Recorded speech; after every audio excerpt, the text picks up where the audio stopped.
Dios es mucho más que eso. Por eso el apóstol decía, es necesario que prediquemos todo el consejo de Dios, no solo una partecita. Porque cuando solo conocemos una partecita de Dios, aunque esa partecita sea genuinamente de Dios, cuando esa parte está exacerbada por encima de todo lo que es el Señor, también es una herejía. La gente que conoce solo una parte de Dios y no soporta ver a un Dios diferente a lo que ellos conciben que lo tienen en su cajita. Lo cierto es que cuando el Señor nos envía a hacer algo diferente a lo que la tradición concibe, nosotros decimos, no, eso no es de Dios, eso no es del Señor. De ahí surgen las grandes divisiones. De ahí se han abierto las denominaciones a causa de que esta es la iglesia que cree en el Dios de, y nosotros somos la iglesia que creemos en el Dios de la otra cosa.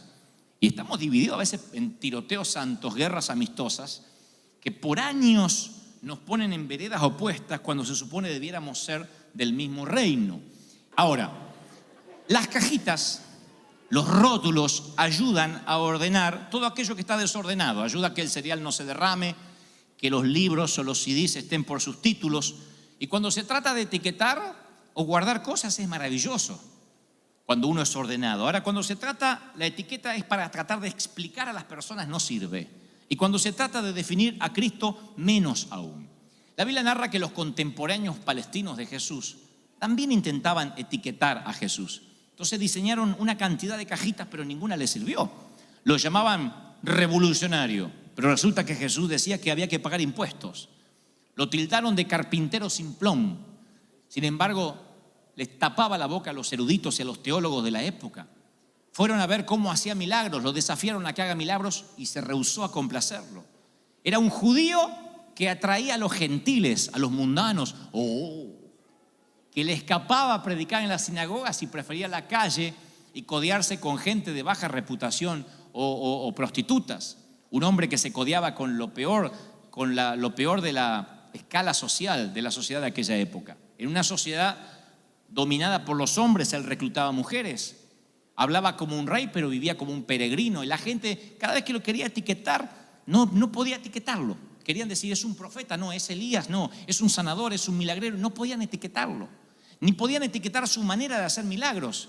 Creo que los discípulos dirían, ya sé cómo hay que sanar ciegos, hay que escupir. Y andaban todos escupiendo así, salivando y haciendo barro.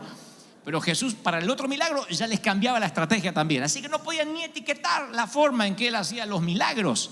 Los confundía, no podían rotularlo. Y hasta el día de hoy la gente sigue queriendo etiquetar a Jesús, poniéndolo en una cajita. Y reducimos a Jesús a un puñado de doctrinas. Nosotros creemos que tenemos siempre la receta, que si la mezclamos correctamente Jesús va a aparecer.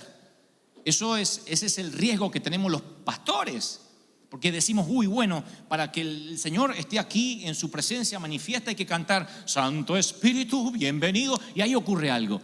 Y cuando uno quiere etiquetar y decir, ya tengo la fórmula, el Señor no aparece. El Señor dice, búscame por otra parte. Por eso la Biblia lo describe como, o lo tipifica o simboliza al Espíritu Santo como una paloma. Una paloma es imposible acercarse sin que se espante, es imposible casi domesticarla, porque a pesar de que es mansa, uno nunca puede saber por dónde va a volar, por dónde va a aparecer. Y el Espíritu Santo es tan impredeciblemente asombroso que cada día tenemos que redescubrirlo y cada día descubrimos una faceta nueva. Y los que dicen, yo conozco a Dios porque hace 20 años vengo a la iglesia, todavía no has conocido, ni has visto, ni has oído, ni has subido a tu corazón lo que Dios tiene para tu vida, para esta iglesia, para Orange County, para el sur de California. Alguien tiene que decir, amén, lo creo de corazón. ¡Aleluya! Ahora, yo sé que todos queremos un Dios que podamos manejar, controlar y hasta decir lo que nos gustaría que Dios dijese. ¿Se acuerdan cuando yo les conté que tenía un pastor alemán? Siempre aclaro, no un perro, un pastor alemán, un pastor nació en Alemania. Un hombre muy sabio, no era un ignorante, un neófito, era un hombre conocedor de la Biblia, como pocos, había estudiado toda la vida. Y de pronto empezó a envejecer y empezó a ponerse senil, como les va a pasar a ustedes. A mí no, pero como les va a pasar a ustedes seguramente. Y junto con su vejez, él empezó a creer que Dios se envejecía con él. Entonces sus gustos pasaron a hacer lo que le gusta a Dios. Y lo que a él no le gustaba pasó a ser lo que tampoco le gusta a Dios. Porque él empezó a hacerse senil, pero Dios no envejece. Dios es el mismo ayer, hoy, por los siglos. Entonces el alemán decía, la batería y la guitarra eléctrica son instrumentos del demonio, dice la palabra. Lo que le agrada a Dios es el acordeón y el violín, que son los instrumentos que él tocaba. Eso es lo que le agrada a Dios y eso se toca en el cielo, decía el alemán. Entonces un día nos reunimos los jóvenes, yo tocaba batería, así que yo me sentía literalmente tocado. Porque digo, no voy a poder tocar la batería, estaba tocando un instrumento del demonio. Entonces un día nos juntamos, tomamos valor, porque al pastor no se le hablaba, sino más había que tomar valor. Dijimos, pastor, dígame, ¿dónde está en la palabra que los instrumentos de la batería y la guitarra son del demonio? Dice, bueno, no está, pero debería estar. Porque a él le gustaba, se ve que había buscado en toda la Biblia, ¿no? Y Satanás cayó desde el cielo con la guitarra eléctrica, pero como no lo encontró, dijo, debería estar. Y todavía hay gente que dice, eso es de Dios, aquello no es de Dios, y etiqueta porque le gusta un Dios que puede controlar y manejar. Y cuando algo sale de esa cajita, dice, es una herejía, eso no es de Dios. A mí me han criticado por años por decir, dice chistes en el púlpito, es un comediante. Ahora, si yo dijera, aleluya, tengo una palabra, dirían, ¿qué autoridad tiene el pastor? Si yo pongo cara de estreñimiento de vientre así, digo, esa cara de... No voy a decir más, voy a meter la pata, pero si yo pongo esa cara, dice, ¿qué autoridad el pastor? Y ¿sabes que se paró una mamá con el nene que empezó a llorar? Le dijo, ¡saca ese nene de acá! ¡Qué autoridad! Porque en el subconsciente es que si está muy enojado y que si sale así con cara de estreñimiento fecal es porque la unción lo agarró. Y si no, no está ungido. Y mucho por querer pertenecer a esa cajita nos hemos esforzado por impostar la voz. Lo reconozco. Tengo algunos mensajes por ahí cuando empecé a predicar que yo impostaba la voz, me paraba de determinada manera porque digo, si no, no me van a tomar en serio. Los bigotes no me crecían, así que tenía que aparentar que era un tipo grande y serio.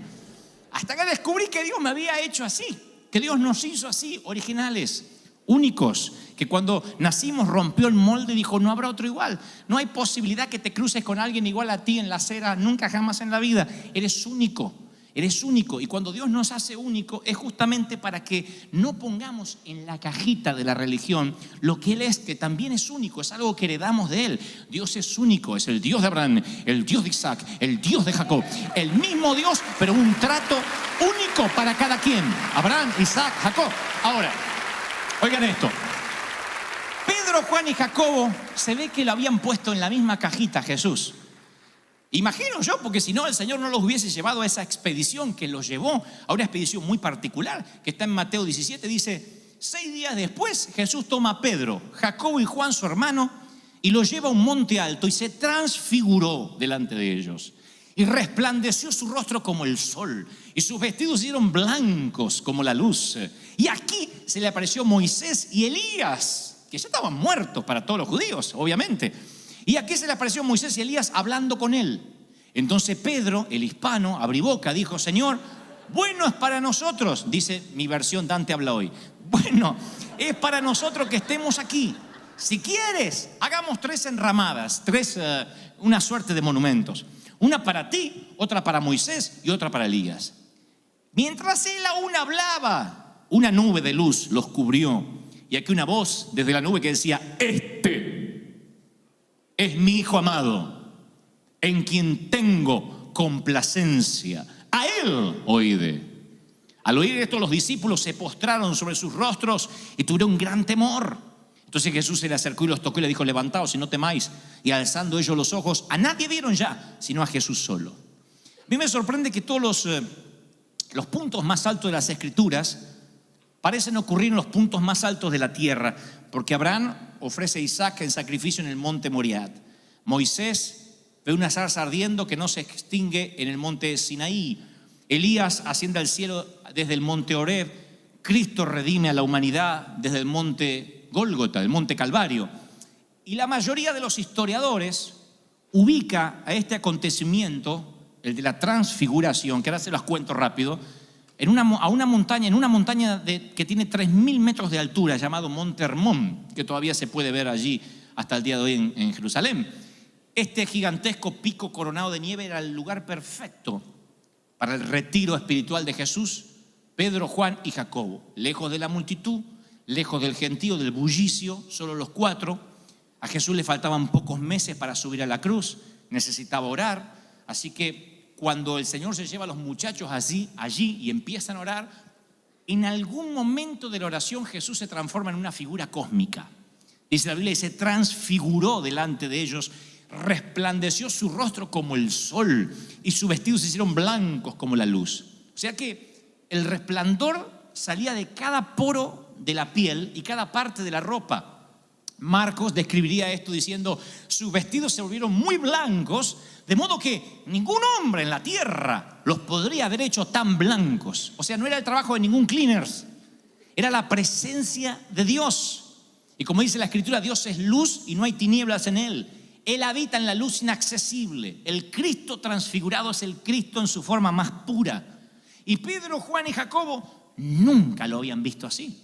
O sea, a ver, lo vieron caminar sobre las aguas, lo vieron multiplicar peces y panes, lo vieron resucitar muertos, detener al viento con su voz, pero nunca lo habían visto como una antorcha encendida. Vieron a Jesús como nunca lo habían visto. Es como si como si el Señor les hubiese hecho un tour por el cielo, pero sin moverse del sitio. Eso fue una experiencia 4D, 5D, todas las D que se puedan imaginar. De repente se transformó en una antorcha encendida, pero recién Jesús estaba precalentando, porque ahora aparece Elías y Moisés, uno a la izquierda y otro a la derecha, el libertador de los judíos y el príncipe de los profetas allí. Estos dos eran los próceres para los judíos. Estos dos eran los próceres, el Washington y el Abraham Lincoln de los americanos. En todos los museos y los sitios de la época habría cuadros de ellos, de haber habido fotografías. Moisés y Elías eran los próceres y aparecen allí. De pronto es como que el Señor, Dios, corre el velo de la eternidad y ellos cruzan el umbral de la eternidad y vienen hacia aquí y están allí en ese monte y en el fuego de la montaña ahí al lado del Señor. Pedro, como les dije, se siente tan eufórico con lo que está viendo que mete la pata, habla. Por eso yo les dije el domingo pasado, esto es como migraciones, contesta lo que te preguntan. Pero ahí nadie le preguntó nada. Pero a Pedro no hay que preguntarle, Pedro siempre habla, va la lengua y después el cerebro al ratito atrás. Así que él habla. Y él dice, este es el momento para redimirme, para decir algo extraordinario.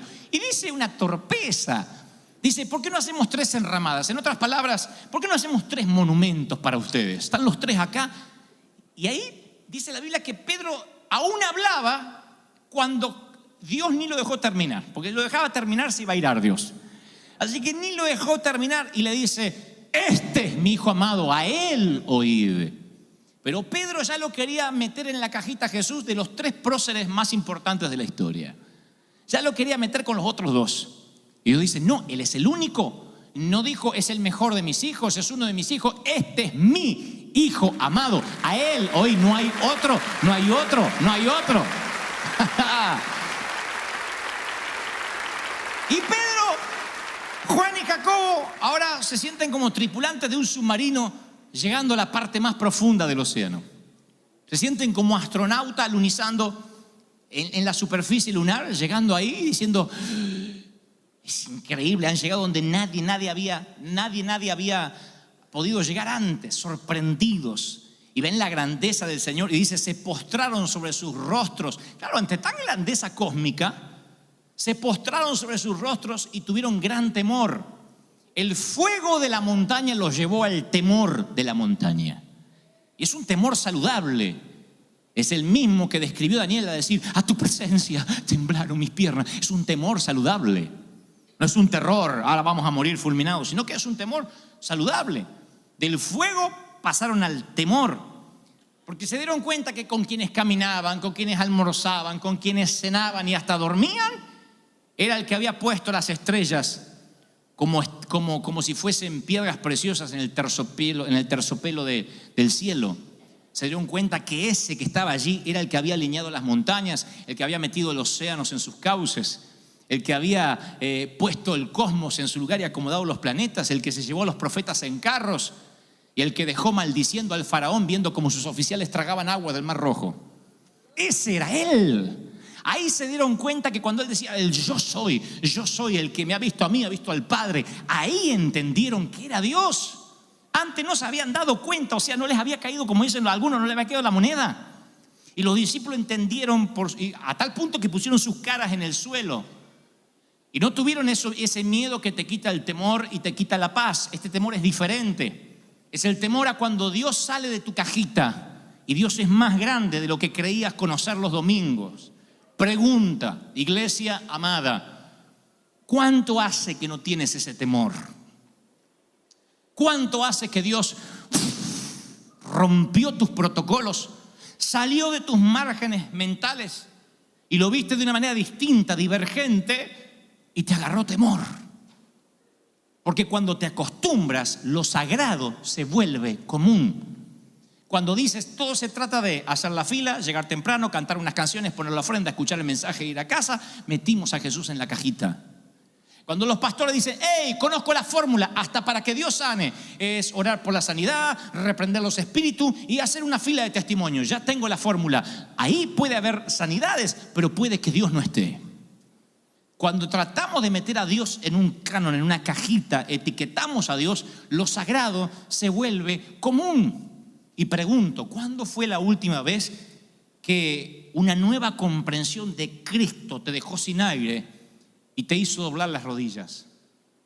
Porque si eso no ocurre, a lo mejor hasta tu oración se ha hecho común, hasta tu manera de adorar se ha hecho común.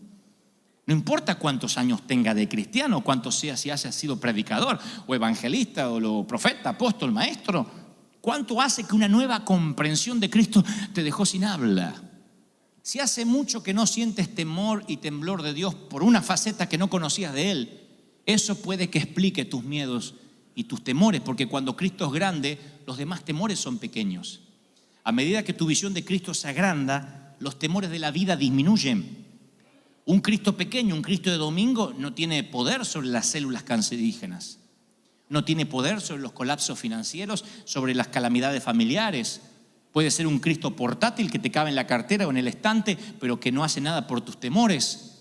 Y creo que Jesús vio que sus discípulos lo estaban metiendo en una cajita, y como vio el futuro que les esperaba a sus discípulos, las persecuciones de Nerón, las cárceles de Jerusalén, las cárceles de Roma, las demandas de la iglesia, dijo, a menos que ellos vean lo que yo soy, les muestre una faceta que no hayan visto, no van a poder resistir. Porque un Dios en versión del tamaño de una cajita no les iba a servir, y entonces les quitó los márgenes de las ideas preconcebidas. Se transfiguró delante de ellos. ¿No será que necesitas conocer a ese Cristo de esa forma, aunque tengas años de haberte entregado al Señor? ¿No será que hace mucho que no te metes en la habitación y necesitas ver al Señor cuya boca sale fuego sagrado y decir, wow? ¿Cuánto hace que dice, Señor, la presencia no me envuelve? Y no se trata de decir, es que yo soy de recibir de otra forma, a mí no me gusta perder la cordura. Se trata que cuando el Señor se transfigura delante tuyo y te muestra su poder y su gloria y se ilumina, no hay rodilla que pueda permanecer sin doblarse, no hay rostro que pueda permanecer mirando hacia el frente. ¿Están conmigo, sí o no? Sube conmigo, vamos al monte juntos. Es lo que trato de hacer cada fin de semana, cada domingo y cada lugar donde el Señor me da la providencia de predicar. Invito a la gente a dar una mirada al único, al Rey resplandeciente. Voy a iglesias que creen que lo saben todo y me dicen cosas como, hey, predica 18 minutos, es lo que la gente necesita, ya lo sacamos por estadística. Y 1 hora de servicio, porque acá la gente si no se va enojada que tiene que almorzar. Es lo que descubrimos, más la gente se aburre y se va. Y cuando el clientelismo empieza a crecer en vez de los discípulos, cuando se trata de que la gente esté cómoda en vez de adorar al Rey, Jesús se hace cada vez más chiquitito, más chiquitito, más chiquitito. Hasta el punto que esa gente no tiene temor de pecar, ni de maldecir. O de un día decir, me voy de vacaciones y deja de ir a la iglesia. O con la misma seguridad que hoy alaba a Dios, mañana dice, me enfrié, me fui al mundo. ¿Ustedes creen que los discípulos, específicamente Pedro, Juan y Jacobo, se habrán enfriado después de ver esta tamaña revelación? Cuando estás allí delante de Él y descubres un rey que no habías conocido nunca, todos tus temores se derriten como cubitos de hielo sobre la acera en verano.